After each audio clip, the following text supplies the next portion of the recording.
Texas Prison Story Family Salute, y'all. Welcome to Texas Prison Podcast, episode number 4. We're glad to have you here tonight.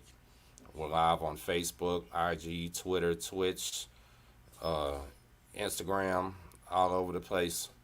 So, we have a special guest tonight, and he is actually the sponsor of the show. I don't know if you can see this, and happen to be our guest also. If you'd like to be a sponsor of an episode, just contact us, hit us up, and we'll work with any budget. This right here is a book named Suicide Note by author Matthew Daniels. Matthew is somebody that I actually served time with myself. Me and him caught Chain 2 TDC when we was young together, so we stayed up all night and later ran across each other on Beto. So it's kind of a small world. Then again, once we're free, so I'm glad to connect with him. Got my host here, co-host, AR-15 as always. And tonight we have a little bit of just a outright touchy subject. I guess I'm not going to say his name or anything like that, but we have another prison murder to report. It seems like we're getting about one every other week right now. It's pretty savage in there. This happened actually a few weeks ago, honestly. So my bad, I got the date wrong, but I wanted to talk about it a little bit. The guy was attacked with a concrete block. As he was fighting the guy with a concrete block, another man ran over there with a knife and stabbed him and killed him and helped finish him off at that moment. And fellas, with that murder right there, that's a pretty savage, gruesome murder. You know what I mean? We're talking about blood, guts. Pretty much everybody's gonna see everything happening hard. You know, somebody's gonna be yelling, screaming, either begging, cussing. It's gonna be a scene. You know what I mean? And I just wanted to see what y'all think about. How do y'all think that man was feeling at that moment right there? Do you think that he knew that his time was coming? Do you think he was trying to get right with God right then? I'm gonna let you say first, Matt. What do you think your last moments? What would you feel like if a man is hitting you with this brick, you're fighting him off, and you see his friend running with the knife? Man, first thing I gotta say is just appreciate you having me on the show. R.I.P. to that man, and my condolences to his family. I would imagine in those last moments, the thoughts that would probably be going through my mind is I had no idea that this was a life sentence. See, this topic highlights something that I like to point out to people that's never been down that road before. You can get arrested and sentenced to 2 years and do life. You can get arrested and sentenced to 3 years, 4 years, 5 years, and end up doing life because you can lose your life down there. And depending on what that particular fight was all about, it could have been over something as simple as a suit, stamps, gambling debts. It could have been over something small that initial fight was all about. And so I can also imagine the individual in that situation thinking, was this worth it? Was it worth it me doing what I did to get in here? And was it worth it me doing what I did to actually get into this fight? Am I gonna make it? Mama, daddy, my kids, if I have any. There's so many thoughts that'll run through an individual's mind once they realize that they could quite possibly be taking their last breath. But I can guarantee you this: one of the things that man, and R.I.P. to him, one of those things he probably thought was that he did not ever, ever imagine his life being taken in such a horrific manner. That's why it's always important to be mindful about what you do and how you do it. Because you don't never plan to take your last breath, but you can put yourself in a position to where you take your last breath. You know, always be mindful, man. Just RIP, RIP, man. Yeah, What do you think, AR? How would you feel if you knew you were getting ready to take your last breath on the prison floor? man, I wouldn't even know how to act, dog. I mean, I'd be praying, trying to get right with God, uh, fighting. I mean, in the last few seconds, there ain't much left for you to do. Just try to fight for your life and get right with God. I mean, like Matt said, R.I.P. that man, dog. I pray for him and his family, and I hope they get through this okay. But yeah, man, I can't imagine going through some shit like that. Nah, me either. This one hit me kind of hard, y'all. I didn't tell y'all, but today is my big brother's birthday, right? He would have been 49 years old today, and that's my brother that I always talk about that died in Bill Clemens' unit. And he literally wasn't through violence, right? But he was, my brother was dead set on getting out of there. He was filing appeals, spending money. He had hired a private investigator to investigate circumstances on his case and things like that. And he had no idea, like you said, Matt, that he had got sentenced to a death penalty, right? He didn't. He just knew he was gonna make parole, or he was gonna get his case overturned, or sentence reduced, or whatever. And he was day to day fighting for his freedom, fighting for his life, and then got sick. Man, he had cataracts. My brother actually had a cataract surgery. Now that I remember right, and the day after his surgery, he was back in his cell. Probably still should have been in a hospital bed. Had the heart attack. When he had the heart attack, his cellmate was trying to give him CPR. If you can believe that, his cellmate actually liked him. That's extremely rare that you're gonna get CPR in prison. But his cellmate was really trying to give it to him, really trying to save him. And they said they were screaming, "Man down!" And it took about 6 hours for medical to come check on him. He was literally body already turned cold by the time they get there. And that's how it's gonna happen to you. And why we do this podcast to let people know this ain't the life you want. You know what I mean? You can come in, as he said, with a 2 year sentence, 3 year sentence, end up on Ferguson, end up on Beto, end up on Cofield, something like that, and end up dead, end up life flight, stuff like that. Something I wanted to talk to y'all about, y'all, and this just hit me. Uh, so Matt here, I know if you haven't seen me and him have a couple videos that we did together. We worked in the laundry for a little while in prison together, stuff like that. And he is so not only do we have a white dude, a Hispanic dude, and a black dude on here, which is pretty rare. We got a guy that was a Crip, U Stone, and a Blood on the video, right? We all come from three different backgrounds. We all ended up in the same place, and we're all trying to live better lives right now. But we do bring a perspective that not too many people can have, and this is a pretty awesome panel right here. But Matt, I want to ask you specifically, when you arrived at Holiday for the first time in prison, for the very first time, what did you think was going to happen? Did you think, oh man, this is going to be a breeze, I'm fixing to knock this out, go home quick? Or was it running through your mind that, man, I can die in this place? Uh, I was thinking the second thing you said, that this could go any way. Now I'm gonna be honest with you. The first time I went down, I was young. I was 19 when I caught chain, and I was about 135 pounds, bro, soaking wet. So I'm about 135 pounds, soaking wet, and I remember getting there. And you know how when they strip search you, they making you bathe, and they just got these cages where you got naked inmates in one, then you got inmates that already got their boxes in another, then you got inmates that already got their full clothes in another. They have you all separated and segregated. And in my mind, I'm in here and I'm just looking at everybody and I'm thinking to myself, what brought everybody to this place? Before you get to prison, all you have is the stories that your homeboys done told you, things that you done seen on TV. So you gotta assuming everybody a killer, everybody possibly in there for murder. Everybody got knives. When I get over here in this dorm, people gonna be targeting me because I'm new. But the only thing that I had in my mind was, a lot of people told me that, hey, if you willing to fight, you will be all right. But that's not always the case, because people are always willing to take it a little further than that. So in my mind, I swear to you, bro, what I was thinking was, man, I might not ever even make it up out of here. Because you understand that no matter how tough you think you are, it's always somebody tougher. And even if I have to do something to hurt somebody, what if I end up getting more time?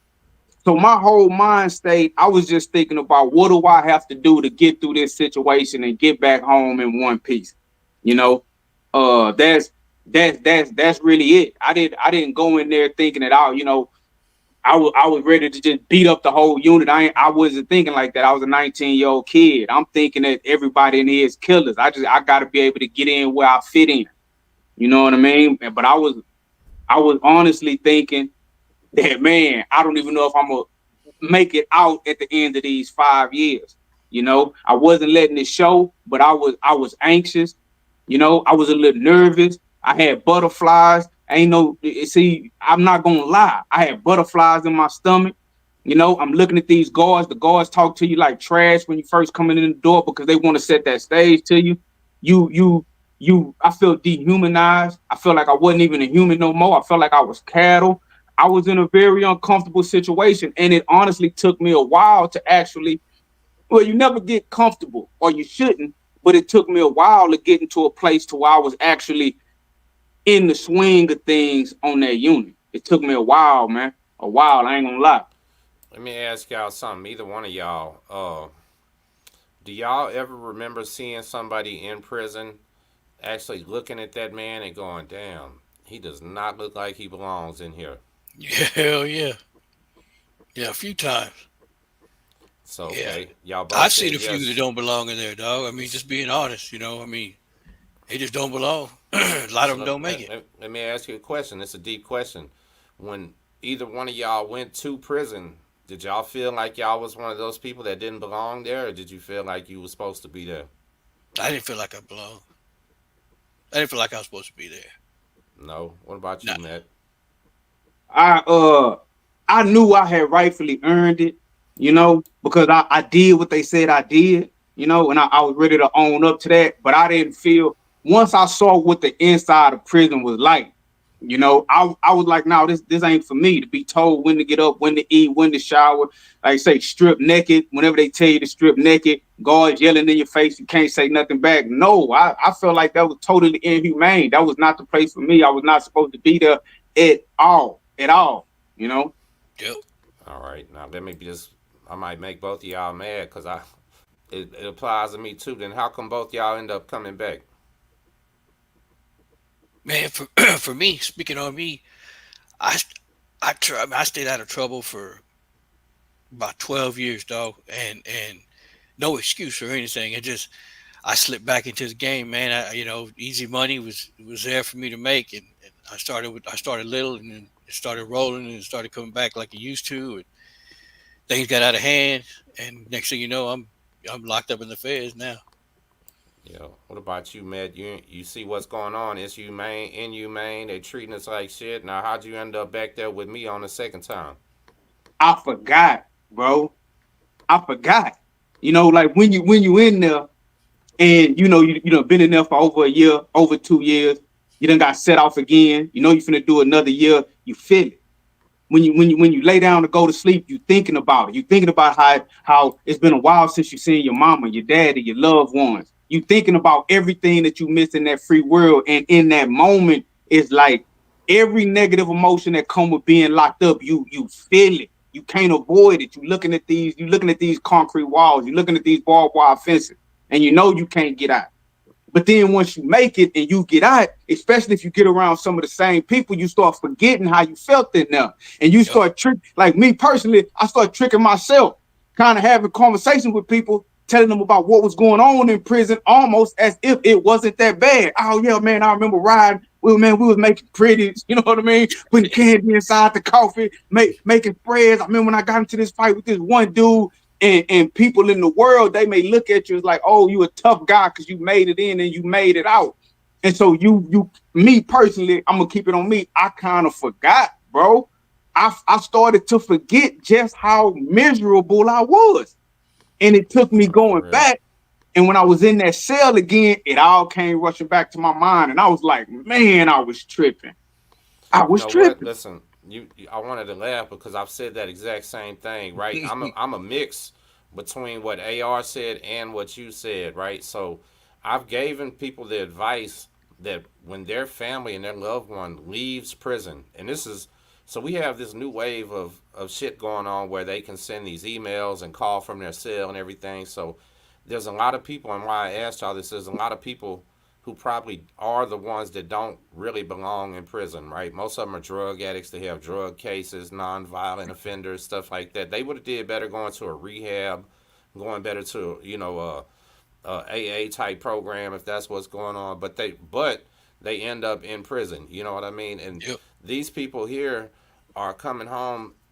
I mean, excuse me, they're calling home and they're, whether they mean to or not, they're stressing their families out. I've talked about this every episode. They call, they complain about shit that's been going on since day one. And prison is actually a little bit better now than it used to be. It's a lot better than it used to be. So Shit. they're complaining. My advice every time to the family member is if he's crying now, when he or she comes home, you bring that up and you remind them that every time you see them making a bad step, every time you see them come home and they look like they're high, every time you see them hanging out with one of your old friends, you straight call them out. Bring it up to them that, hey, remember when you was crying saying you've been having Johnny sex and you can't get to the shower and how hot it was? Like, because what Matt said does happen, and that's a human trait, right? Kids get molested and can't remember. Women get raped, put it out of their mind, and prison is one of them things that's so traumatizing that I swear to God, a man will come home. He'll hate it every single day of his life. He'll hate what's going on, and as soon as he walks out that gate, he's like sheds that shit and goes, "Oh, that wasn't that bad." It's my Yep. human nature, right or Yeah, wrong, Matt. You know Yeah. what I'm No, saying? you're I right. real. remember, I remember thinking, I can't wait to listen at the Walls unit going home. I had to stay like 3 or 4 days over there, right? And I remember the whole time thinking, I can't wait to get out this shit. This shit sucks. I'm ready to go home. Fuck this place. And it was like an instant switch.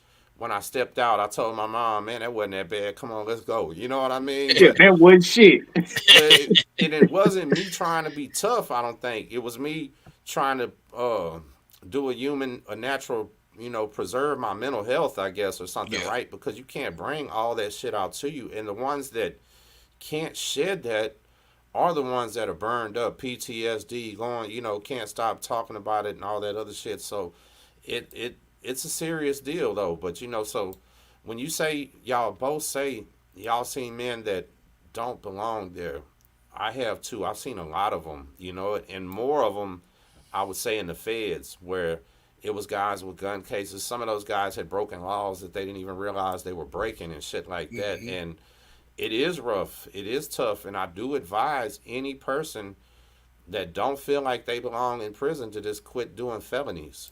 Just try to get yourself together out here first because this shit is real and everything we're talking about. CAR said he didn't really feel like he belonged in there, and I know why, because AR is a good person, right? He's not a demonic ass person that's out here trying to hurt people, shit like that. Matt said that he knew he belonged there because he was guilty. I was a little bit of both of those too because hey, I knew damn well I was guilty, right? I was selling drugs, gang banging. It wasn't nothing to us to maybe commit 40, 50 felonies a day, So we're bound and determined in our life to end up in this prison place. So, yeah, I knew I belonged in there or I deserved to be there, but I didn't feel like I belonged in there, And so why I ended up going back later would be greed, just like AR said, easy money, greed, and telling myself, well, it wasn't that bad, and Hmm. get in there 10 years later and you realize, man, you're 10 years older in this motherfucker now. You like these kids are in here now around you. It's just a fucked up feeling, but something I told y'all I wanted to talk about, and I'm gonna go to it because right now, fellas, we're having an unbelievable amount of suicides in a Texas prison. I mean, like, I'm hearing multiple suicides a week right now, and it is unbelievable, and overdoses also. Do y'all, either one of y'all, have any experience? Y'all ever seen somebody on a cell block or anywhere around you kill yourself in jail No, not kill or him. So kill I seen him themselves? OD. I mean, just fall over from K2 and stuff, but no, not kill him. So Yeah, there was I actually, so there was a guy that was in the county jail with his mat. I don't know if you remember the old county, the old county on 19th. There was 3A, 3H, and all that, the Hmm. blood and crypt tanks and everything.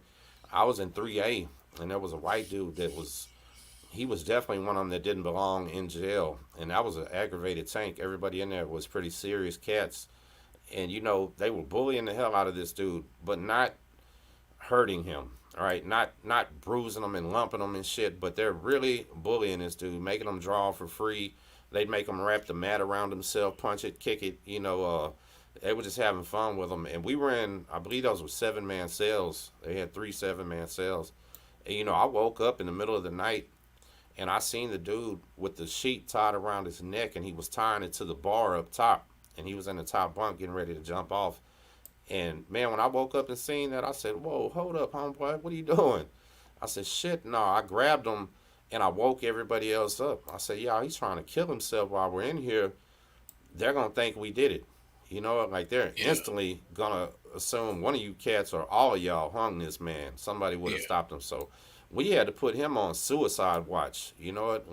That was a real life deal right there, just in the county jail.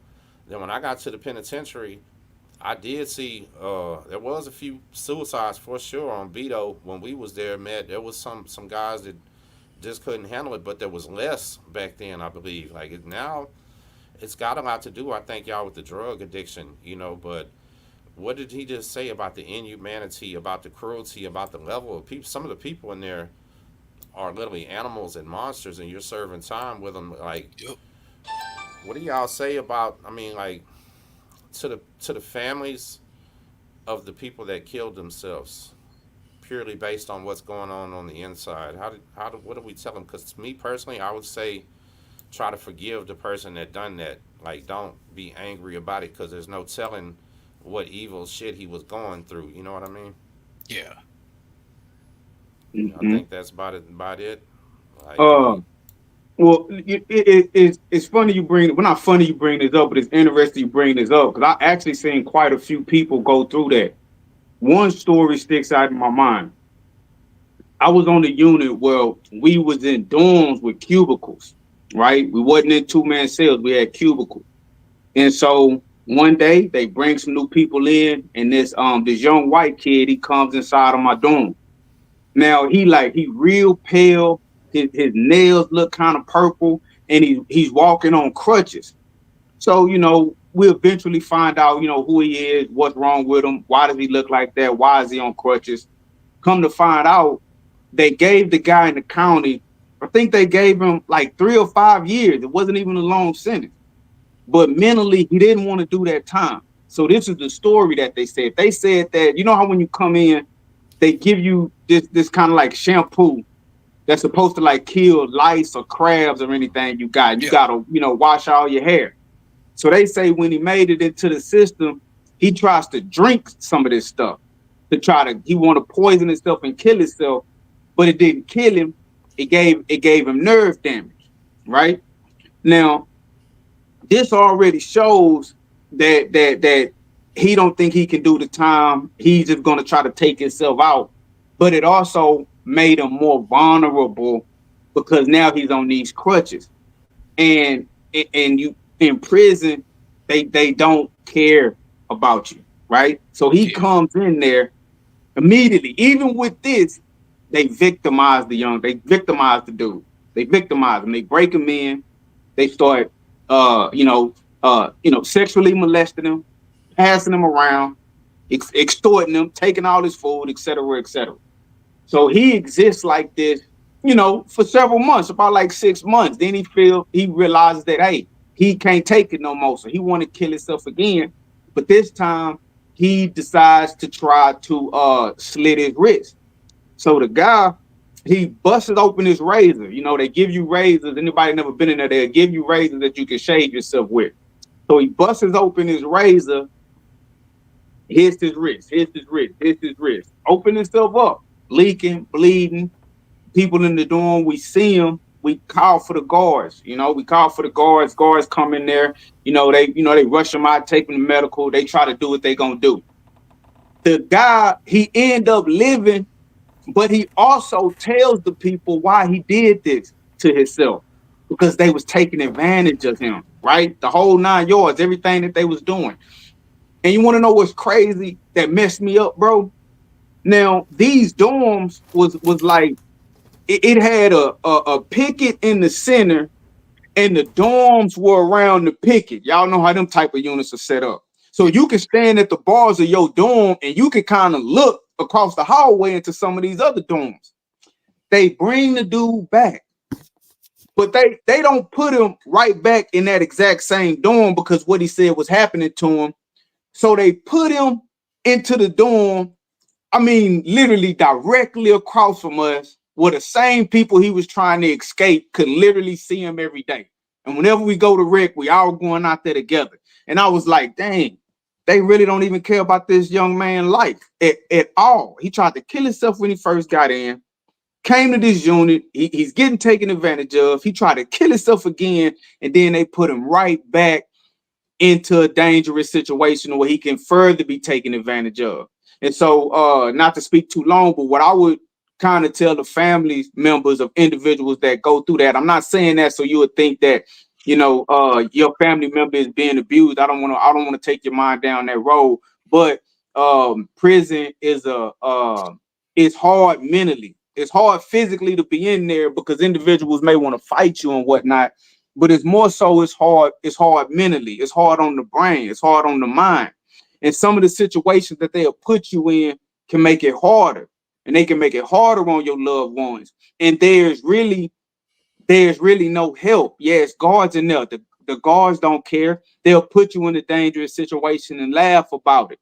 And so if you are dealing with a loved one that unfortunately took their life inside of prison, RIP to that individual. You have my prayers, you have my condolences. And I'll just say that the prison system sometimes pushes people towards that mental breaking point. It'll push the individual towards that mental breaking point. And sometimes no matter how strong you think you are, no matter how strong you think you are, everybody has a breaking point, and some people are targeted, and they reach that breaking point a whole lot quicker. So I would just, man, I just send out my thoughts and prayers to anybody that's dealing with that. Yeah, me too, Amen. man. It's hard to deal with because when your loved one passes inside of a prison, you basically get no information.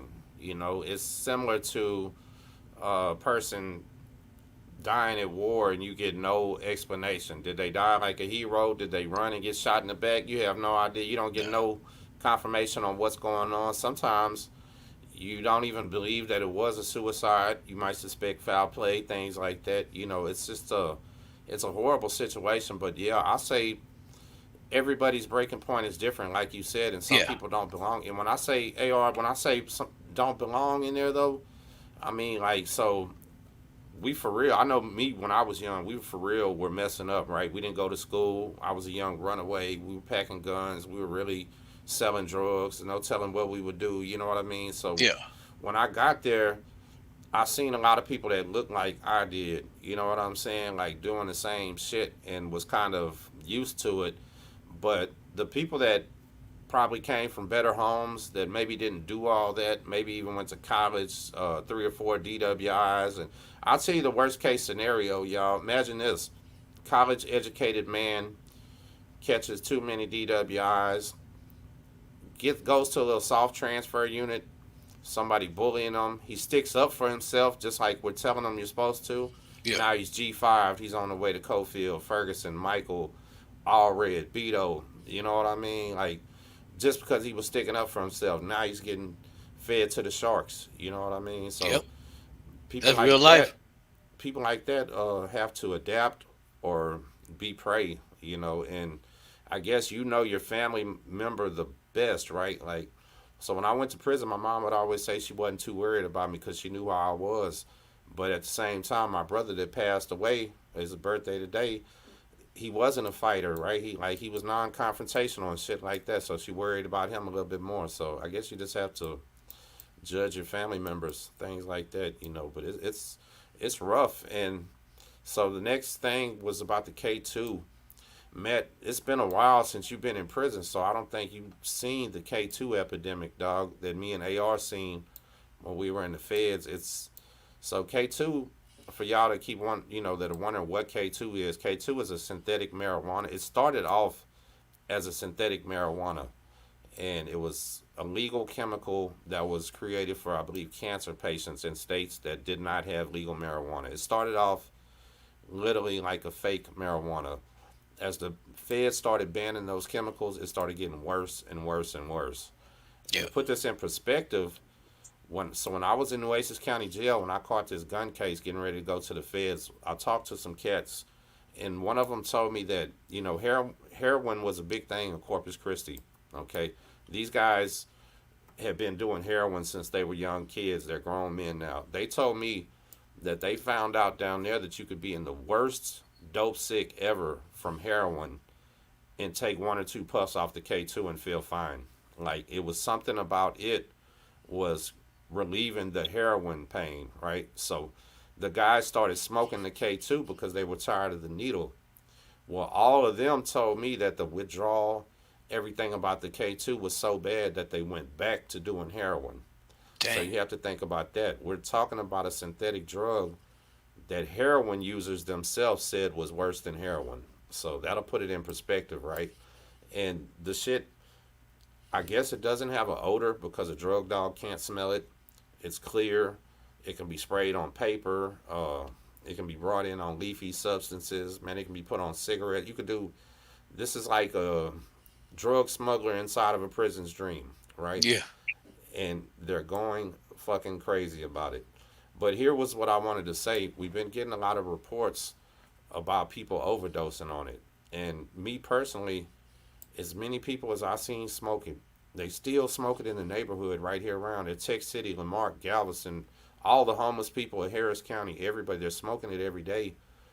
And I'm not seeing people pass away. What it's doing to these people is it's kicking in if they have epilepsy, it's knocking these seizures out of them and they're dying from the seizures.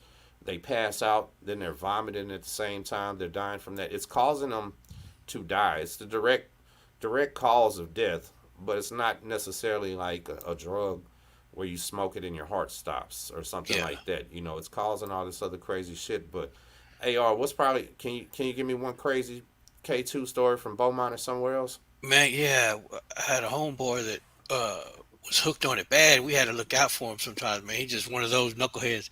And he was off in somebody else's cell, and that fool came running to my cell, which was right down a couple cells down, and he said, "Hey, man, your homeboy is over here freaking out." So I go over there, and he's up under the bunk, foaming at the mouth and going through a seizure. I'm like, "Damn, dog." So I ain't trying to put him out there and get this man in trouble. I know he's probably going to snap out of it. So he does that for a minute, and then I get a cup of water and I throw it on his face and kind of let him come to, and he came to. But yeah, he's like, he comes to. He's like, "Man, I'm good, man, I'm good." And I'm like, "Homeboy, chill for a minute, just you just had a seizure, dog." He's like, "No, I'm good." He stands up, leans, falls right back over, hits his head on the street, and split his shit wide open in the back, and was leaking everywhere, all over the cell. And finally, we had to get him back down. We had to get the law in there to get this man to the medical. But yeah, dog, that was probably the worst one I seen just from that K2, man. But other than that, they were just zombies everywhere, dog. Just zombies. The zombies. Or if they didn't have it, everybody's gonna be standing around two rows, sweating, angry, mad Yeah, as hell. You know what I'm saying? Two things that everybody was on was Suboxone or K2. yeah, But the K2 shit, so it's I don't know, it's hard to explain. It's just so much money involved in that. The shit costs anywhere from $7.50 to $10 to get high. That high does not even last an entire hour, right? So people are now extorting their families. They're lying. They're doing everything crazy. They're running up these bills, and I think most of the people that was getting ran off from the prisons and still are today is behind these debts. You know what I yeah, mean? It's like You it's smoke it? you yeah. smoke it, man. It's that fake weed, man, that they was selling Hmm. in the gas stations. Remember, they was selling it in the gas stations. Everybody was Okay. smoking it because Oh, yeah, yeah, yeah, yeah, yeah. yeah, and then but when it when it left the gas stations, it turned into a straight in the free world just homeless people. Like you don't see nobody but homeless people smoking it because they can buy it for like $2 and $3, man. Two or three Mm-hmm. dollars, it knocks them out. So this is what they tell me why they like it, right?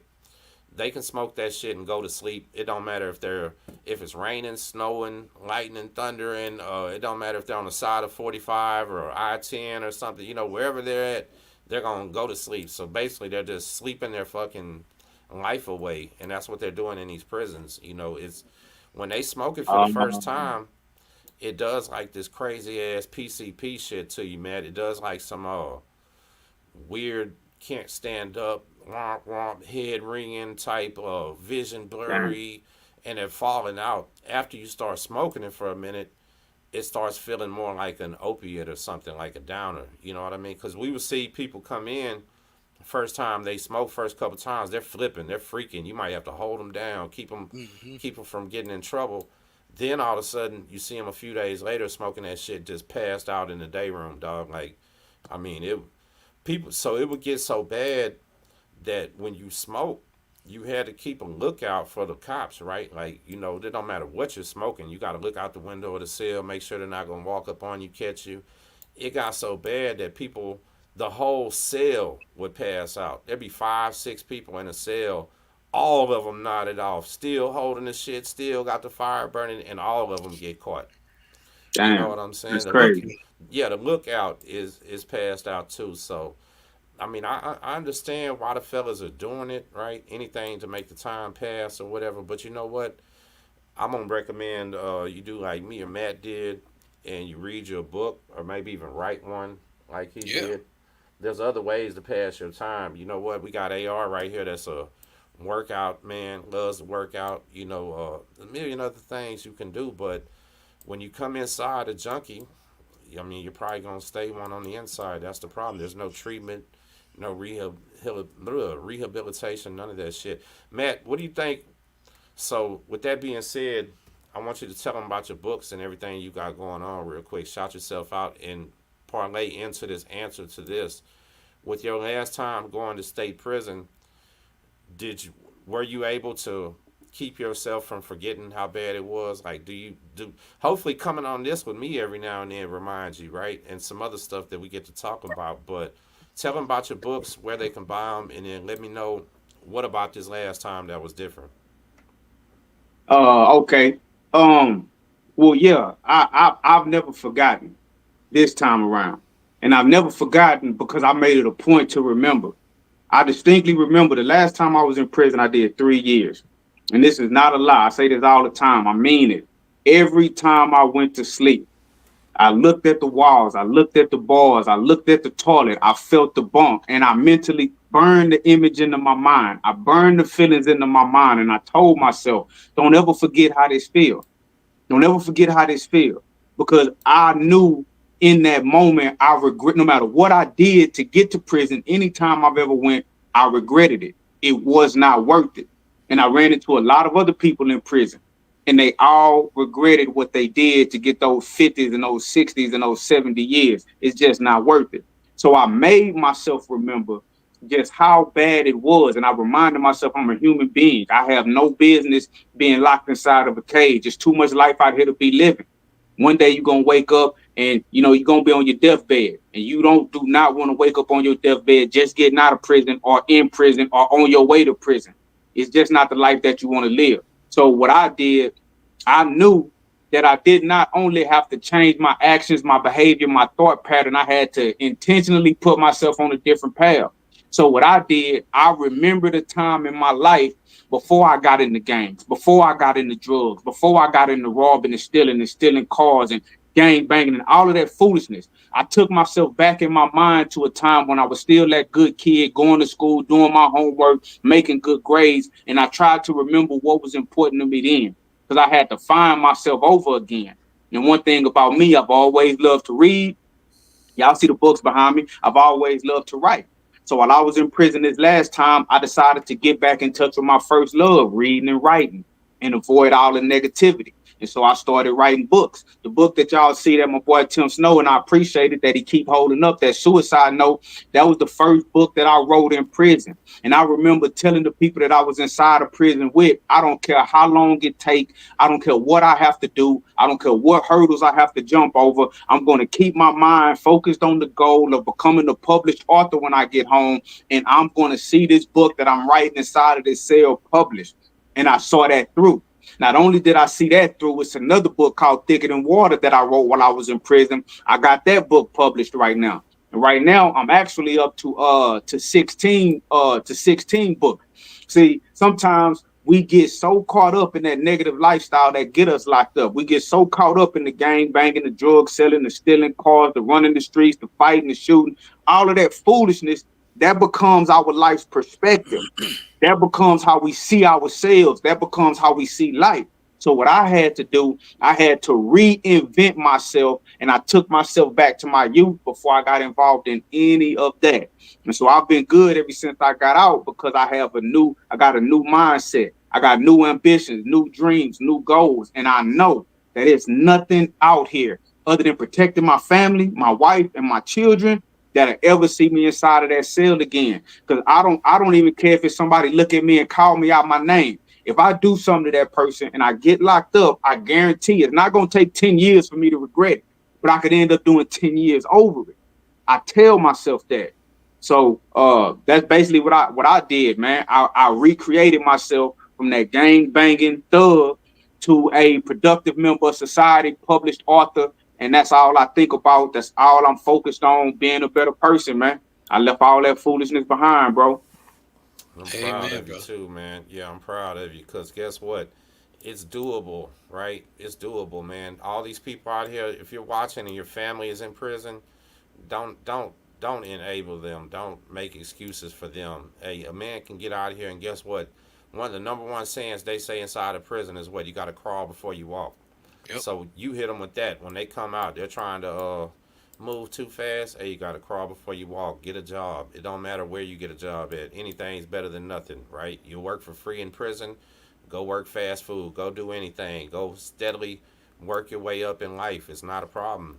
Put your pride to the side and just do better, man, because this ain't the life you want. Fellas, thanks for that, man. His books are available on Amazon, even though he didn't say that, y'all. Or you can contact him on Facebook at Matthew Daniels right here in Texas City, Texas. He now I think said up to 16 books, which is amazing. I call him the Black Damn. Stephen King That's over what's here. up. So yeah, that is what's up. AR, I appreciate you, man. This episode Anytime, brother. number All the 4. time. I'm gonna say it again, y'all. If anybody wants to sponsor a show, we'll work with anybody's budget. We'll talk about you when the show starts, when it ends, and we'll throw some shit in the middle, y'all. We're looking for some sponsors here to Hit us make it up. make sense. So y'all hit us up. Texas Prison Podcast episode 4. We'll see y'all later. Bet.